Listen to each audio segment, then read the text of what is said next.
For weeks now, we've been working our way through the Gospel of Luke, very chronologically, one section after another. But before today's Gospel, we skipped a few verses. And in those verses, Jesus essentially says to his disciples, things are going pretty well for us right now, but that is not always going to be the case. Soon it will be like the time of Noah or Sodom and Gomorrah. It will seem like everyone is living terribly vicious lives, and that soon he himself will suffer and be rejected by that generation. And it is easy to picture the disciples being frightened by this prophecy. And it's in that context that Jesus gives us the parable that we hear today. We know that Jesus isn't simply saying, if you annoy God enough, he will give you whatever you want. He's talking about persistence in the face of trials and difficulties.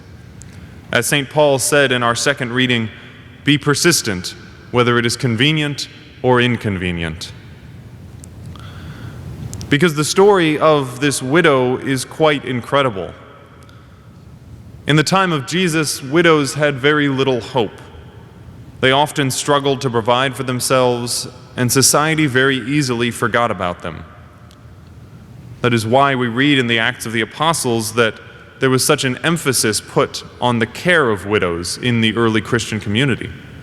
That's in fact why the first class of deacons were ordained, to care for the widows of the Christian community. So this widow is among the least affluent in her society, and yet she continually demands justice from this unjust judge. And Jesus makes it clear that this judge was a terrible person. He neither feared God nor respected any human being. On what grounds could you appeal to a man like that? But her confident persistence was so strong that it actually frightened him.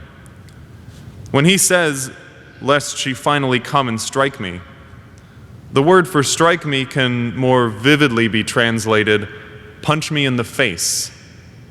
He is afraid for his safety from this widow.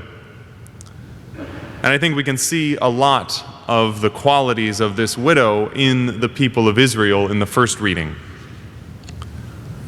At this point in Exodus, they had been attacked by the Egyptians as they fled slavery. They crossed the Red Sea, and then things got difficult, and they asked God for three things. They asked for water, and Moses split the rock.